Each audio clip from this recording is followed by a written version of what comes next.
이 산부 예배 나온 여러분들 하나님께서 코로나19로부터 치료해 주시기를 바랍니다.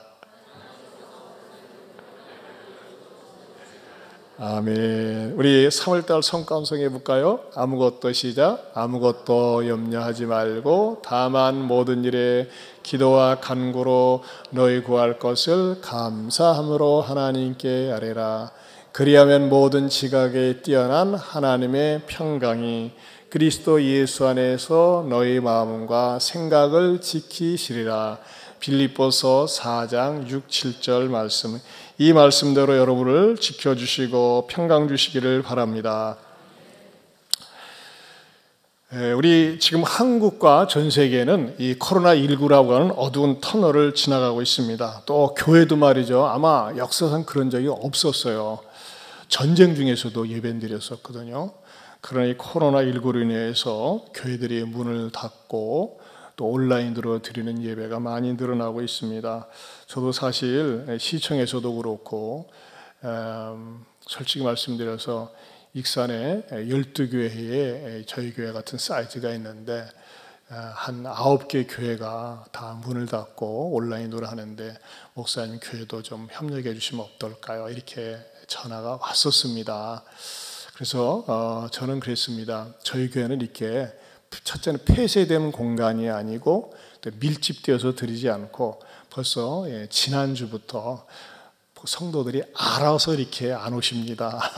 알아서 안 오시고 방역을 철저하게 하고 있고 꼼꼼하게 챙기고 있고 외부 낯선 인사들이 오지 못하도록 이렇게 지켜서고 있습니다. 했더니 지난주에 익산시청의 종무 담당 공무원 과장님 와서 지켜보고 한 다음에 참 잘하고 계시네요. 이런 평가를 받았습니다. 그러면서 또 제가 알고 있는 어느 목사님 세 교회가 남았는데 한 교회는 드디어 오늘 이렇게 문 닫기로 했는데 한 교회는 문을 닫아왔대요. 2주 동안. 근데 2주 동안 닫았는데 이번 주 또 닫으려니까 너무너무 괴로워서 못 견디어서 오히려 이번 주부터는 열기로 했다고. 근데 저희들은 이제 선제적으로 이렇게 모든 조치를 취했고 또 저는 저 나름대로 목회자의 어떤 확신이 있었냐면은 지난주에도 말씀드렸지만은 제 아내가 코로나19와 같은 증상을 알았다고 말씀드렸잖아요. 온몸에 열이 나고 막 콧밑이 부르트고 온몸이 쑤시고 굉장치도 않았었어요. 그래서 제가 또 이제 혹시나 코로나19가 아닌가 가서 정밀 검사를 받아보라고 그랬고 또 받았더니 한국형 독감이다. 그렇게 진단을 받았고 지금은 회복되었습니다. 그러면서 제 마음속에 확신이 주어지는 거예요. 내가 중국 우한이나 또는 이렇게 확진자를 한국에서도 대구나 이런데 그런 사람을 만나지 않는 이상은 감기 몸살을 앓을 수 있다. 하지만 그것이 코로나19는 아니다. 이렇게 제안을 통해서 제가 확신을 얻었기 때문에 익산엔 더군다나 확진자가 한 명도 없으니까는 우리 교회는 예배를 드려도 되겠다. 제가 이제 고집 부리는 건 아니에요. 근데 우리 그런 확신, 여러 가지 객관적인 상황들, 익산시 내에 코로나 확진자가 한 명도 없다는 것과 또 제 아내가 이렇게 죽으라고 알았지만은 제 아내는 어디까지 감기 몸살이었다고 하는 것, 이런 여러 가지 정황을 볼 때 우리는 예배를 드려도 되겠다 이런 생각으로 이렇게 예배를 드리고 있습니다.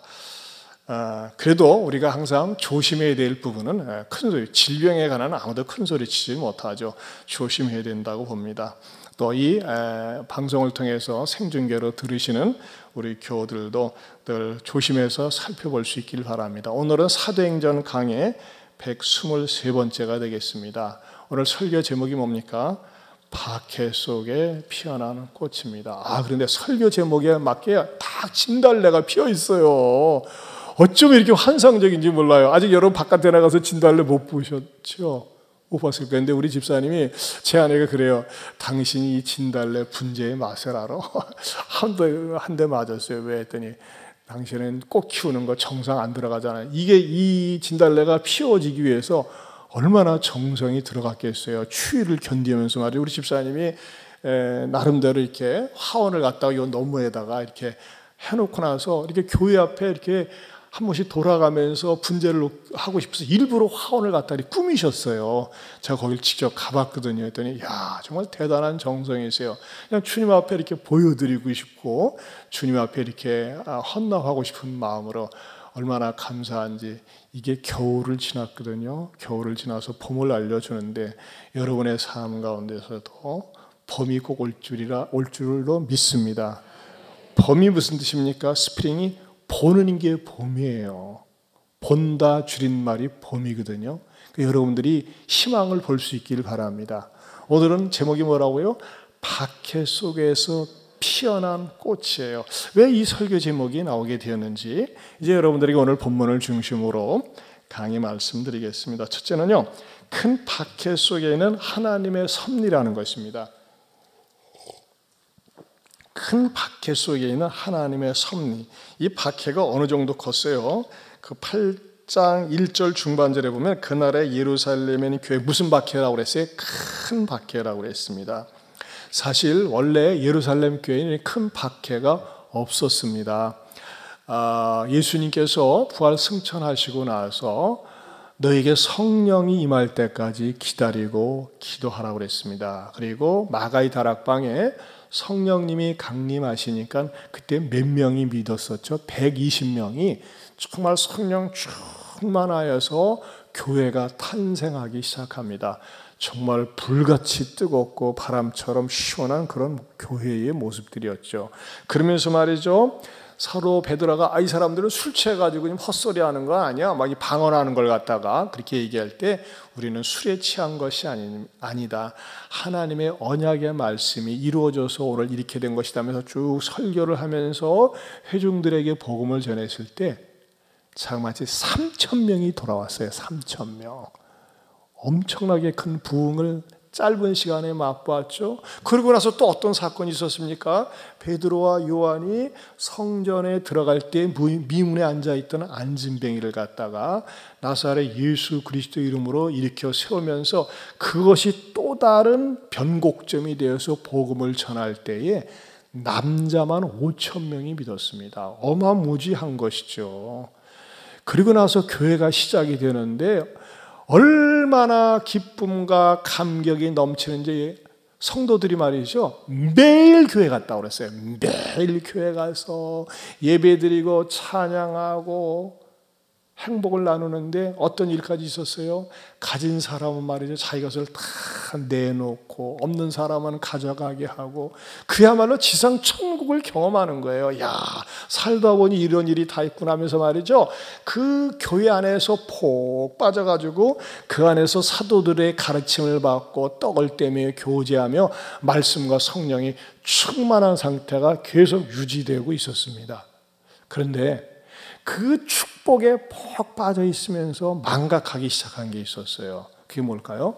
우리 주님의 지상 명령을 어느덧 잊어버리고 있었어요. 그 주님의 지상 명령이 뭐였습니까? 사도행전 1장 8절에 우리 주님은 이렇게 말씀하셨거든요. 시작. 오직 성령이 너희에게 임하시면 너희가 권능을 받고 예루살렘과 온 유대와 사마리아 땅끝까지 이르러 내 증인이 되리라 하시니라. 주님은요, 권능을 받고 예루살렘과 온 유대와 사마리아 땅끝까지 이르러 내 증인이 되리라, 이렇게 말씀을 하셨어요. 그런데 말이죠, 후자 부분을 빼뜨린 거예요. 권능 받는 건 좋았어요. 예루살렘도 좋았어요. 그런데 온 유다와 사마리아 땅까지 이르러 내 증인이 전도 선교를 해야 되는데 이걸 안 하는 거예요. 그러니까 하나님께서요, 스데반이라는 사람을 세워서 그가 순교를 하고 큰 박해가 일어나니까는 어떻게 됩니까? 그것이 실현되는데 사도행전 8장 1절 다시 한번 스크린 한번 보세요. 시작. 그날에 예루살렘에 있는 교회에 큰 박해가 있어 사대회에는 뭐예요? 다 유대와 사마리아와 모든 땅으로 흩어지니라. 근데 여러분 여기서 절묘한 걸 보세요. 예수님의 지상명령은 사도행전 1장 8절이었어요. 그런데 어떻게 이루어져요? 사도행전 8장 1절에서 이루어진다고 하는 겁니다. 얼마나 절묘합니까? 지금 뭐예요? 사람들은 말이죠, 현실에 주저앉아가지고 하나님이 나에게 주신 분복 감사하네 좋아하네 하면서 거기서 폭 빠져 있을 때, 아니야, 니네들이 이렇게 앉아만 있으면 안 돼, 니네들끼리만 우리가 전부야, 더 이상 나가고 싶지 않아, 그러면 안 돼 하면서 하나님은 8장 1절로 딱 바꿔가지고서 박해를 통해서 바깥으로 유대와 사마리아 땅끝까지 이렇게 내보내셨다고 하는 것입니다. 이것이 하나님의 참 기가 막힌 섭리예요. 박해를 통해서 실현시키는 하나님의 말씀의 섭리라고 하는 것입니다. 그러면서 이 복음은 어떻게 퍼져갑니까? 전 세계적으로 퍼져나갑니다. 여러분, 놀라운 것은요, 일본 사람들은 해외로 흩어지면 일식집을 만드는 것으로 유명합니다. 어디 가든지. 중국 사람들은 또 중국 차이나타운을 만들고 또 나름대로 문화를 만들고 또 중국 음식을 보급하지 않습니까? 한국 사람들이 전 세계 700만 명이 흩어져 있는데 한국 사람들은 흩어지는 대로 교회를 세웁니다. 전 세계에 한국인이 가 있는 곳에 교회가 없는 데가 없어요. 여러분, 중국 사람들 그렇게 많고 일본이 많아도요, 전 세계에 흩어져 있는 사람들 가운데 한국 사람들처럼 교회를 세우는 데가 없어요. 참 그런 의미에서 저는 21세기에 가장 주목의 대상이 되고 축복의 주인공이 바로 저와 여러분 한국인임을 믿습니다. 아멘입니까? 이런 자부심을 가져도 돼요. 그래서 갖다 소위 디아스포라라고 하지 않습니까? 흩어진 교회. 근데 만약에 이러한 박해라고 하는 도구가 없었더라면 예루살렘 교회는 여기가 좋사오니 하면서 여기에 정착하고 여기에 집착하고 여기에 고착되면서 예루살렘을 완전히 100% 성지로 만들면서 예루살렘을 떠날 생각을 하지 않았을 것입니다. 그러면서 어떤 현상이 일어났을까요? 예루살렘 교회는 고인물 교회, 썩어가는 교회가 되고 말았을 것입니다. 그런데 놀라운 사실은 이상하게요, 사람들은 편안함과 안락함에 거기에 익숙해져 있고 그것을 떠나기를 싫어하는 인간의 본성이 있는 것 같아요. 그러지 않습니까? 이거는요, 1000년 이상 로마 카톨릭이 교회를 움켜쥐고 있었을 때에 마틴 루터가 1517년 10월 30일 날 그 참 종교개혁 91조 항을 갖다가 교회 앞에 싹 붙여놓고 교회 개혁을 시작했습니다. 오직 믿음, 오직 성경, 오직 예수, 오직 은혜라고 하는 캐치프레이즈를 가지고 이렇게 개혁을 하고 독일이 말이죠, 완전히 뒤바뀌게 되었어요. 여러분, 독일은요, 지금 모든 목사들은 나라에서 월급을 줍니다. 독일 목사들은요, 공무원이에요. 왜? 독일은 지금도 믿는 사람들이나 믿지 않은 사람들 다 종교세를 냅니다. 이게 뭐예요? 문화가 되고 뿌리를 내린 거예요.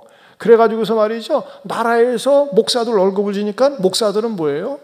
별로 영혼에 관심이 없어요. 열심히 목회를 해도 안 해도 알아서 나오니까 숫자에 관심이 없고 그러는 거예요. 그 간절함도 없어요. 여러분, 독일 교회를 하나님이 크게 쓰셨다.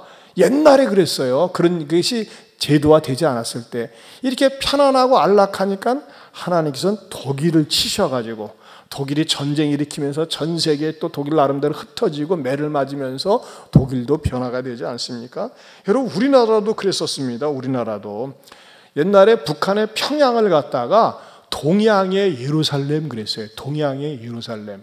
근데 거기에만 몰려 있으니까 또 하나님께서 6.25 전쟁이라고 하는 이 전쟁을 통해서 전부 흩으셨어요. 흩으셔가지고 북한 사람들이 이곳저곳 흩어져가지고서 세운 대표적인 교회가 어디입니까? 서울의 영락교회, 또 소망교회, 광림교회, 충현교회가 이런 대표적인 흩어진 사람들이 세운 교회라고 하는 것입니다. 여러분, 그런 의미에서 때로는 하나님께서 어떤 시련, 어떤 박해 속에는 하나님의 숨은 뜻이 있는 거예요. 우리는 모르기 때문에 그것을 갖다가 때로는 의아해하지만 반드시 선한 뜻이 있습니다. 더 나아가서는 저는요, 박해 속에 피어난 이 꽃 속에는 무엇이 있을까? 두 번째는 삶 속의 박해는 또 다른 길을 열어준다는 것입니다. 우리의 삶 가운데도 박해가 있어요.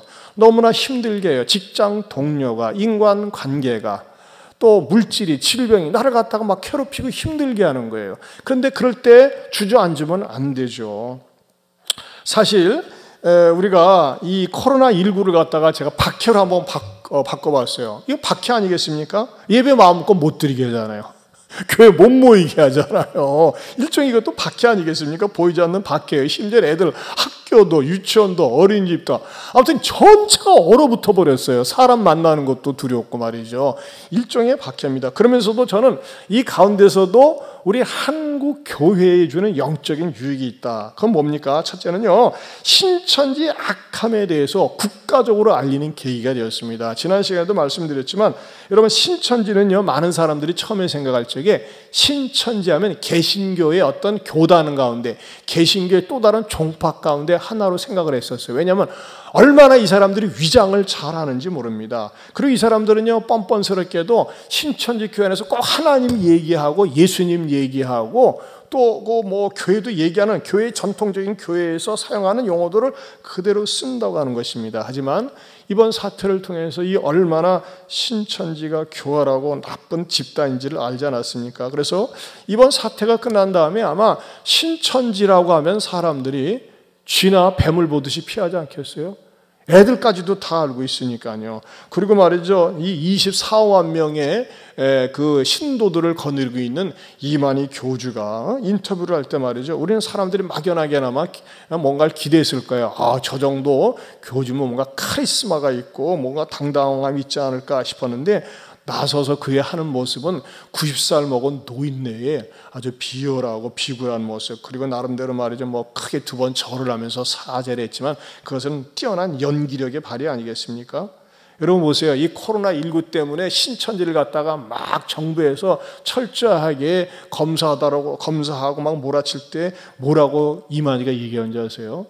신천지가 하도 부흥이 잘 되니까 자기네들을 공격하려고 하는 마귀짓이라고, 무너뜨리려고 마귀짓이라고 그랬어요. 그래서 기자가 물어봤어요. 당신이 이 코로나19에 대해서 마귀짓이라고 했는데 그거 맞습니까? 했더니 뭐라고 했어요? 그게 무슨 소리냐고, 나 무슨 말인지 모르겠다고 둘러댔어요. 또 그리고 당신은 정말 영생불사를 하느냐고, 영원히 죽지 않느냐고, 그 말이 사실이냐고, 그 말을 했는데 사실이냐고 했더니 귀가 안 들려서 못 듣겠다고.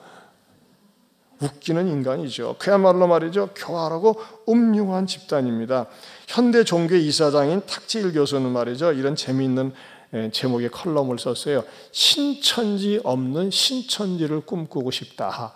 사실 원래 신천지라는 말 자체는 좋은 거거든요. 그런데 이단이 점령하다 보니까 이 말 쓰는 것도 조심스럽다고 하는 것입니다. 저는 여기에서 말이죠, 이 흩어졌다, 8장 1절 하반절에 보면 모든 땅으로 흩어지니라, 복음 때문에 흩어졌지만 우리의 삶 가운데서도 저는 적용을 시키고 싶습니다. 여러분, 흩어진다고 했을 때 그건 자의로 흩어진 게 아니거든요. 자율적으로 흩어진 게 아니에요. 타의에 의해서 흩어졌습니다. 그야말로 익숙한 공간을 빼앗겼습니다. 익숙한 자기 집을 빼앗겼어요. 익숙한 직장을 빼앗겼습니다. 보고 만나고 싶은 익숙한 만남의 자리를 빼앗기게 되었습니다. 여러분, 이 흩어진 사람들은 일단 뭐가 됐겠어요? 직장을 잃죠. 안 그렇겠어요? 직장을 잃어버리고 타지에 먼 데로 갑니다. 그러고 가서 뭐 하겠어요? 자기 전공을 살려서 일할 수 있겠어요? 아니에요. 막노동을 해야죠. 일용직을 해야죠. 식당 같은 데 가서 말이죠, 제일 하기 쉬운 거 3D 업종에 처음에서 일을 해야 되지 않겠어요? 그러면서도 그들은 뭐를 했습니까? 8장 4절을 보겠습니다. 같이 봅니다. 그 흩어진 사람들이 두루 다니며 뭐 했어요? 복음의 말씀을 전할세. 그들은 흩어지면서도요, 생계에 급급하지 않았다는 겁니다. 먹고 사는 민생고로 인해서 급급하지 않고 흩어졌으면서도 복음을 전했다는 거예요. 본질을 놓치지 않았다는 것입니다. 여러분, 하나님께서요, 우리의 삶을 흐트러 놓을 때가 있어요. 물질적으로, 질병으로 어떤 관계에서 흐트러 놓을 때 이런 근본적인 질문에 본질적인 것, 인생이 무엇인가, 왜 사는가, 어디에서 와서 어디로 가는가. 여러분, 이 코로나19 때문에요, 정말 의식과 생각이 있는 사람은 이런 생각을 하지 않겠어요? 야, 이 보이지 않는 정말 이 미생물 바이러스 때문에도 쩔쩔매는 인간. 여러분, 인류 역사상 지금처럼 문명의 혜택을 누린 사람이 어디 있습니까? 들고 다니는 스마트폰 하나로 말이죠, 미국과도 통화가 되고 이스라엘과도 통화가 되고 통화가 되는 시대. 여러분, 상상이나 됩니까? 말이나 됩니까?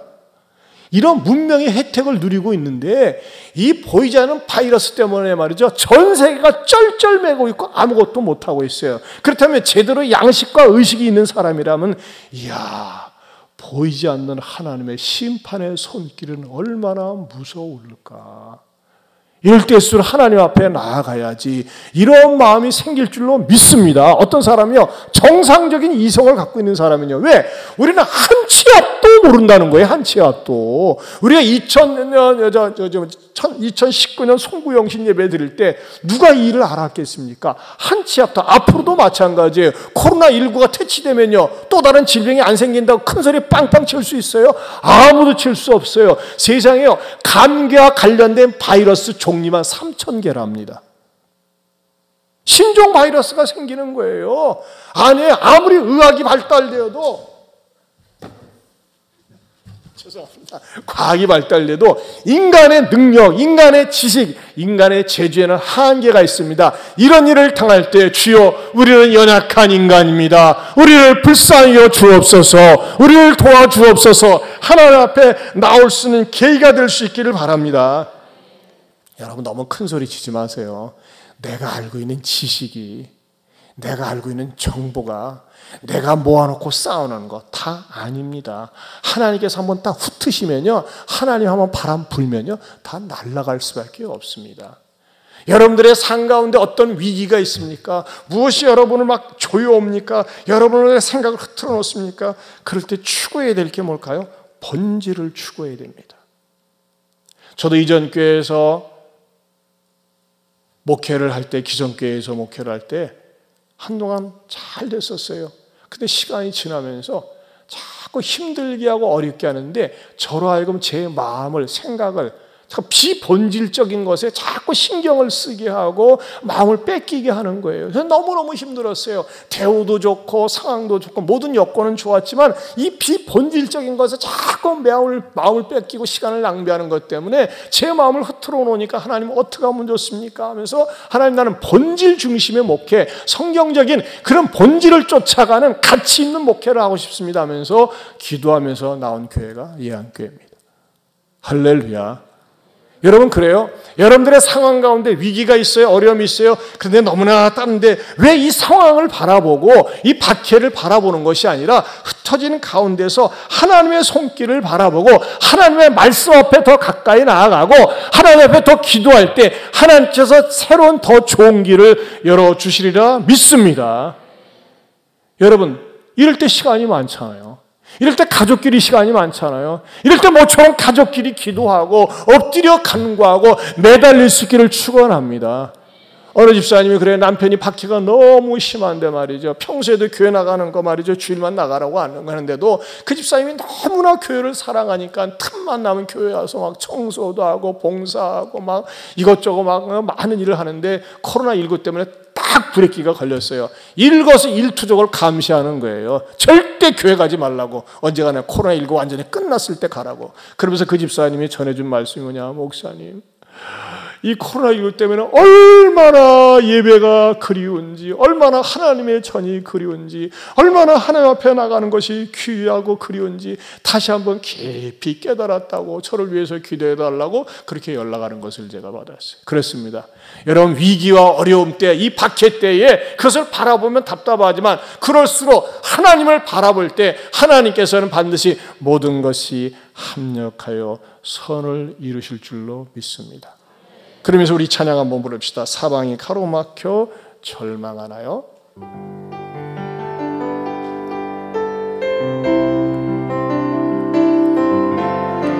사방이 가로막혀 절망하나요? 눈을 들어 하늘을 쳐다보세요. 당신을 사랑하는 하나님께서 해결해 주실 거예요. 지금 당신이 먼저 해야 할 일은 하나님이 하신 일을 인정하면서 모든 것이 합력하여 선을 이룰 줄 믿고 따라가는 일이죠. 아무것도 염려하지 말고 오직 모든 일에 기도와 간구로 너희 구할 것을 감사함으로 하나님께 아뢰라.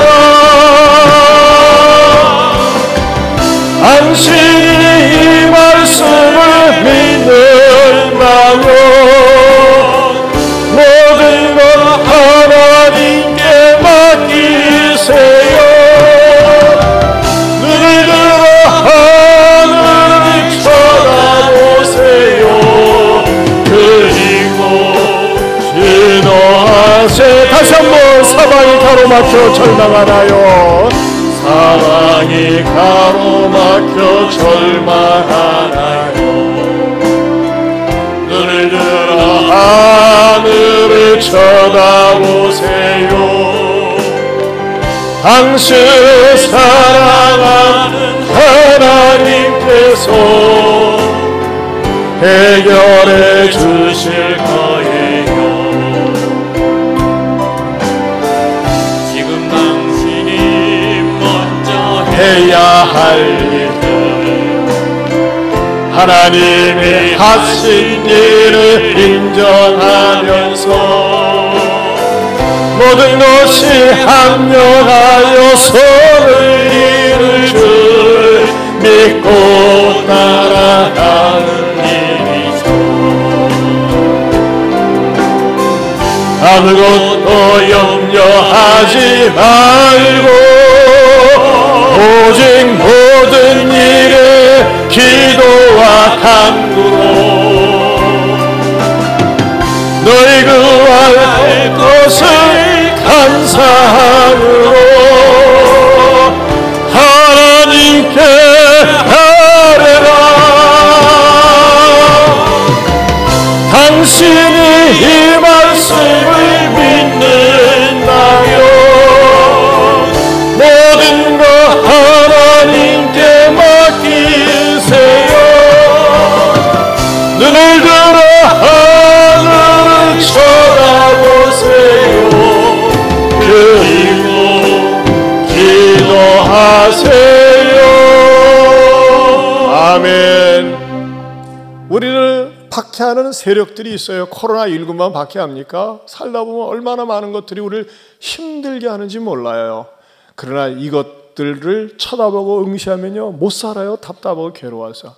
하지만 이 너머에 있는 하나님의 섭리, 하나님의 뜻, 본질을 추구하며 매달리며 기도할 때, 건강할 때, 평안할 때, 안락할 때, 안전했을 때, 아무 근심 걱정 없었을 때 맛보지 못하고 누리지 못하는 하나님의 깊은 뜻을 발견하고 방황하지 않고 방향을 잡을 수 있도록 인도해 주시라 믿습니다. 세상 사람은 방황해요. 그러나 우리는 방황하지 않아요. 방향이 잡히는 거예요. 할렐루야. 세 번째는 거룩한 전략이 있었다는 것입니다. 거룩한 전략. 저는 오늘 이 말씀을 연구 묵상하면서 이런 숨은 뜻이 있었구나 하는 것을 새삼스럽게 발견합니다. 어디에서 유추할 수 있을까요? 자, 8장 1절을 다시 보면요, 그날에 예루살렘에 있는 교회에 큰 박해가 있어. 누구 외에는? 사도 외에는. 거기다 동그라미 사도 외에는. 이게 무엇을 의미할까요? 사도 외에는 다 유대와 사마리아 모든 땅으로 흩어졌다 그래서 사도만 남은 거예요. 그러면은 우리가 이런 선입관을 가질 수 있어요. 왜 사도만 남았을까? 사도들은 유명인이고 또 나름대로 알려져 있으니까 이들은 손을 못 댈 테니까 그들이 남은 것 아닐까? 아니에요. 나중에 사도들도 다 순교를 합니다. 그렇다면 왜 사도들만 남았을까요? 두 가지 뜻이 있다고 생각을 합니다. 첫째는요, 사도들은 죽음이 두렵지 않은 리더들이었습니다. 사도들은 우리가 이 자리를 지켜야 된다, 이 예루살렘을 영적으로 지켜야 된다. 그게 뭡니까? 예루살렘이라고 하는 것은 예수님께서 핍박당하고 고난당하고 십자가에 죽으시고 부활한 그 현장이 예루살렘이었어요. 이 자리를 우리는 지켜야 된다 하면서 스데반처럼 부활신앙으로 무장되어 있으면서 그야말로 자기들도 순교할 망정 순교할 각오를 가지고 그 믿음의 자리, 예배의 자리, 전도의 자리를 지켰었다고 하는 것입니다. 저는 이 말씀을 묵상하면서 우리들 자신을 돌아보게 됩니다. 여러분, 믿음의 자리를 지키시기 바랍니다. 조금 어렵다고, 좀 힘들다고, 쉬었다가 신앙생활 할게, 쉬었다가 교회 나갈게 아닙니다. 그렇다고 여러분, 집에서 중계방송으로 예배 드리는 그런 분들을 얘기하는 건 아닙니다. 이것은 특수한 상황이니까 저는 일반적인 얘기를 하는 거예요. 어떤 분들은 신앙생활 하다가 하나님이 내 기도 응답하지 않았다고, 또는 사람 몇 마디의 말 때문에, 또 어떤 어려움 때문에 기분 나쁘다고 섭섭하다고 믿음의 자리를 떠나는 사람들이 있어요. 얼마나 안타까운지 몰라요. 왜 이렇게 얄팍해요? 또 더군다나 이 예한교회에서, 저는 예한교회에서 믿음의 눈을 떴습니다. 신앙이 무엇인지, 본질이 무엇인지 깨닫게 되었습니다. 은혜 받았습니다. 변화 받았습니다. 복도 받았습니다. 이런 사람들도 말이죠, 때로는 이해관계 때문에 교회를 떠나는 경우가 있어요. 얼마나 안타깝습니까? 심지어 어떤 사람들은 말이죠, 항전 직분을 받았어요. 권사, 안수집사, 항전 직분을 받았는데도 자기 어떤 이해관계 때문에, 개인적인 일 때문에 교회를 떠나는 거, 이건 좋은 자세가 아닙니다. 하나님의 칭찬받지 않습니다. 믿음의 자리, 신앙의 자리 굳게 지켜야 합니다. 이게 신앙의 의리라는 거예요. 사도들은 떠나지 않았어요. 나는 이 자리를 지키겠다. 여기서 죽는 한 있어도 이 자리를 지키겠다. 왜? 이 자리가 주님 만났던 자리요, 주님의 음성 들었던 자리요, 은혜 받았던 자리이기 때문에.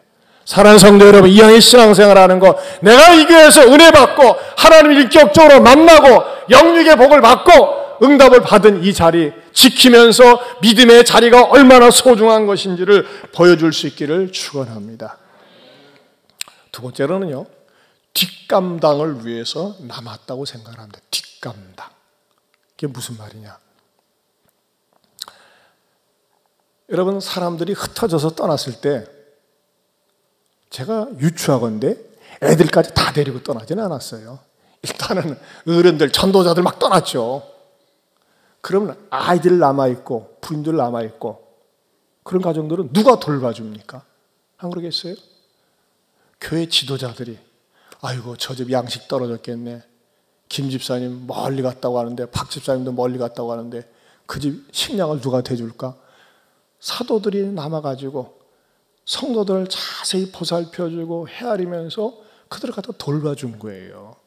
그러니까 사도들이 남아서 말이죠, 교회 사도들마저, 지도자들마다 다 떠나가게 되면 누가 성도들, 남아있는 성도들, 자녀들을 돌봐줄 수 있겠느냐 이겁니다.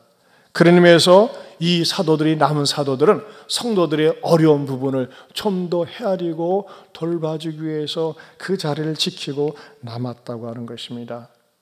물론 이 사도들도요, 나중에는 다 순교했습니다. 사도 요한만 나중에 반모섬에 유배되었고 11명의 사도들은 다 순교했어요. 그러나 남아있는 사도들이나 흩어진 성도들이나 어떤 마음을 가지고 살았을까요? 요한복음 16장 33절 다 같이 읽어보겠습니다. 시작. 세상에서는 너희가 환난을 당하나 믿습니까? 세상에서 우리 환난을 당합니다. 박해를 당합니다. 어려움을 당합니다. 하지만은 우리 주님이 세상을 이미 이겼습니다. 그 이긴 주님 붙잡고 더욱더 이길 수 있기를 주님의 이름으로 축원합니다. 그러면서도 오늘 우리들에게 주는 마지막 중요한 영적인 교훈은 경건한 사람들이 되어야 한다는 것입니다. 경건한 사람들. 어디에 나와 있어요? 2절을 한번 다시 볼까요? 2절 시작. 경건한 사람들이 스데반을 장사하고 위하여 크게 울더라. 저는 이 경건한 사람들이 은혜를 받았어요. 이 경건한 사람들은 어떤 부류의 사람들이었을까? 두 가지로 감동을 주시더라고요, 성령님께서. 첫째는 용기가 있는 사람들이었다. 용기가 있는 사람들. 여러분 마음에 들어오죠? 여러분 보세요. 스데반이 돌에 맞아 죽은 지 얼마 되지 않습니다. 신성모독죄로 맞아 죽었어요. 범죄자로 취급을 해요. 그러면요, 그 사람을 갖다가 시신 처리할 때 다른 사람들이 어떻게 생각하세요? 똑같은 불의의 사람들이라고 생각하지 않겠어요? 그리고 이 시신을 거둘 때 그들도 돌에 맞을 수 있어요. 그런데 이 경건한 사람들은 어때요? 자기들을 커밍아웃 시키는 거예요. 맞다. 우리도 스데반과 같은 사람들이다. 스데반과 똑같은 신앙을 가지고 있어. 돌에 맞아 죽을 각오를 하면서 어떻게 하는 거예요? 장례를 치르고 준비해주고 있는 것입니다. 여러분, 때로는 비겁한 사람들이 있어요. 자기에게 좀 불리할 때. 난 그런 적이 없어요. 여러분, 어떤 사람이 더 비겁합니까? 신앙적으로 위기를 만났을 때 나는 그리스도인이 아니에요. 나는 하나님 몰라요. 비겁한 거 아니겠어요? 하지만 이 사람들은 스데반의 장례를 치르면서 우리들에게 돌이 날라와도 괜찮습니다. 자기의 신분이 노출되어지고 자기를 드러내고 있습니다. 여러분, 경건한 사람들이라고 할 적에 목소리를 갖다가 그냥 거룩하게 하고 폼 잡고 그냥 믿음 있는 것처럼 보이는 게 경건한 것일까요? 아니라고 봅니다. 여러분들이 믿지 않은 불신자들 속에서 다른 사람들은 그냥 허겁지겁 밥을 먹지만 손을 모으고 기도하고 감사기도하는 사람, 경건한 사람입니다. 비겁한 사람은 공식적으로 기도하지 못합니다. 하나님 쪽팔리게 어떻게 기도합니까? 이렇게 딱 머리에 손을 간다든지 그러지 않습니까? 여러분, 경건한 사람들은 자기의 믿음을 드러내는 것을 부끄러워하거나 숨지 않습니다. 같이 더불어서 자기의 믿음을 표출할 수 있는 사람들, 이 사람들이 용기가 있는 사람들입니다. 또 경건한 사람들은 어떤 사람들일까요? 따스한 마음이 있는 사람들입니다. 따스한 마음이 있는 사람들. 무엇을 가지고 따스한 마음이라고 할 수 있을까요? 2절을 다시 한번 보면요, 경건한 사람들이 스데반을 장사하고 위하여 뭐 하더라? 크게 울더라. 저는 이 말씀을 보면서 가슴이 찡하더라고요.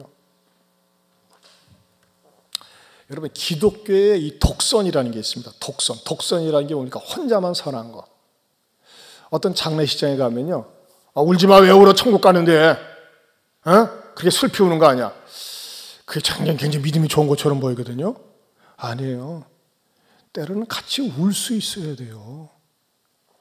분명히 성경 기자는요, 스데반을 갖다가 어떻게 묘사하고 있습니까? 스데반이 성령 충만하여 하늘을 우러러 주목하여 하나님의 영광과 미 예수께서 서신 것을 볼 정도로 임종이 화려했습니다. 그리고 그가 죽었을 때 누가가 뭐라고 기록했어요? 그는 잔다 그랬어요. 그건 신앙적인 표현이죠. 영적인 표현이죠. 그러나 막상 현실은 어떻습니까? 돌에 맞아 죽었는데 어떻게 자는 것처럼 보입니까?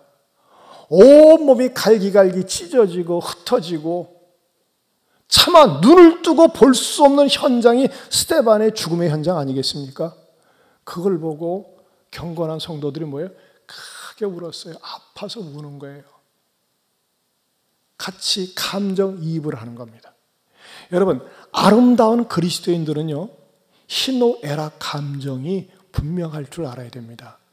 때로는 말이지 너무나 무뚝뚝한 사람이 있어요. 너무나 경건해가지고 말이죠, 우는 것은 믿음의 자세가 아니라고.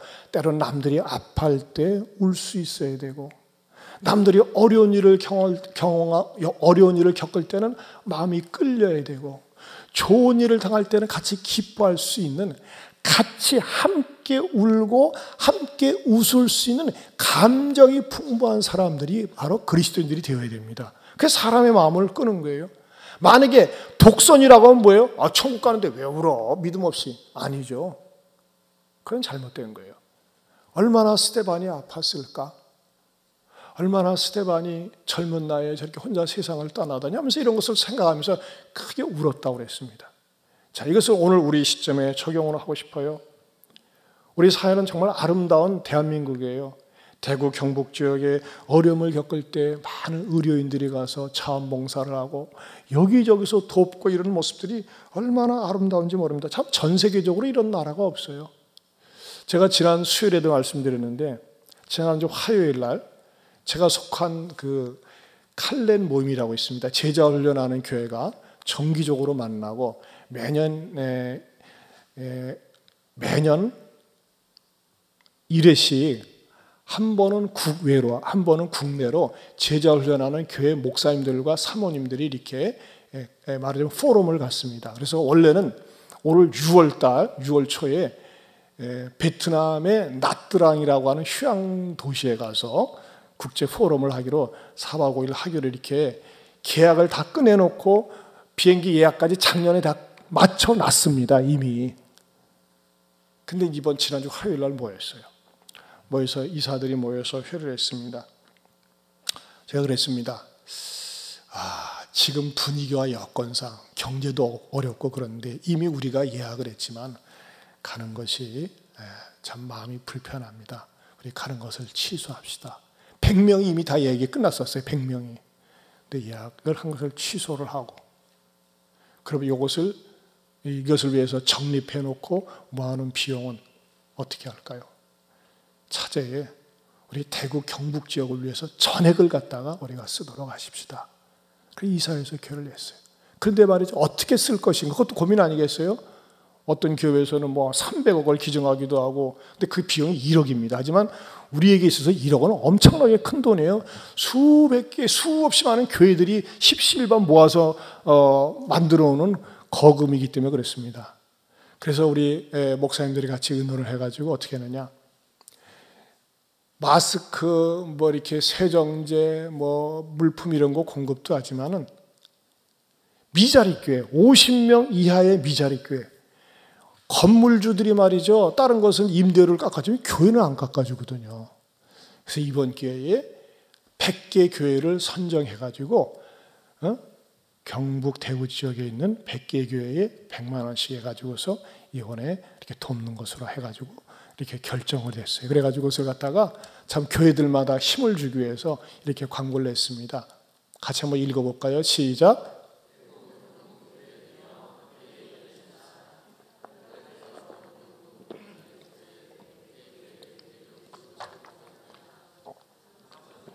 긴급 칼렛 이사회를 갖고 6월 국제 포럼을 취소하고 그 예산 1억을 대구 경북 지역의 코로나19로 인해 임대료 지급이 어려운 미래 자립교회 100교회를 선정하여 돕기로 가결했습니다. 이것이 이제 지금 실현되고 있습니다. 저는 참 우리 제자 훈련하는 교회들이 말이죠, 이런 아름다운 정신을 가지고 다른 데선 전혀 생각하지 못한 부분을 갖다가 찾아가서 이렇게 섬길 수 있다고 하는 것이 얼마나 감사한지 모릅니다. 사랑하는 성도 여러분, 우리들이 말이죠, 오늘 본문을 통해서 박해 속에서 피어난 꽃, 박해, 위기, 시련이 있지만 이 속에는 하나님의 선하신 섭리가 있음을 인정할 수 있기를 바랍니다. 그리고 어려움이 있지만, 박해가 있지만 그것으로 인해 흩어진 것 때문에 방황하지 말고 더 하나님 앞에 기도하고 매달리면서 하나님의 선하신 방향이 무엇인지 찾을 수 있기를 축원합니다. 더 나아가서 어려울수록 기도의 자리, 말씀의 자리, 믿음의 자리를 지키고, 무엇보다도 우리 그리스도인들도 따스한 마음을 가지고 있는 사람들이라고 주변에서 이웃에게 인정받을 수 있는 경건한 그리스도인들 될 수 있기를 축원합니다. 기도하겠습니다. 하나님 감사합니다. 주님, 지금 우리가 어려운 시절을 보내고 있지만 기다리고 인내하면서 박해 속에서 피어난 아름다운 믿음의 꽃, 신앙의 꽃, 기도의 꽃, 예배의 꽃을 더욱더 꽃 피우게 하여 주시옵소서. 예수님 이름으로 기도하옵나이다. 아멘. 네, 우리 아까 부른 찬양 다시 한번 부르겠습니다. 부르고 축도하고 마치겠습니다.